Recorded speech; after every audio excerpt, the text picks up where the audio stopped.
Hi everyone. I'm so glad to be back to visit with you. I'm going to let you know why I had to suspend the channel now. We were in the process of moving.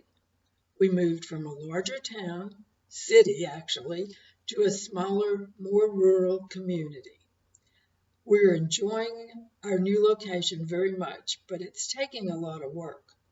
So far, we had to pack up at the old house, get the furniture and everything moved to the new house, unpack and get settled, which we did very quickly because we had company coming in from out of town. And now we're working on garden beds because there's not a single one here where we moved to. But we've got lots of room and I'm looking forward to having tons of flowers and vegetables this spring and summer. Anyway, I'm going to start posting again on Monday's regular books and on Saturday's weekend worship. Have a great day and please come back and see what's coming up next.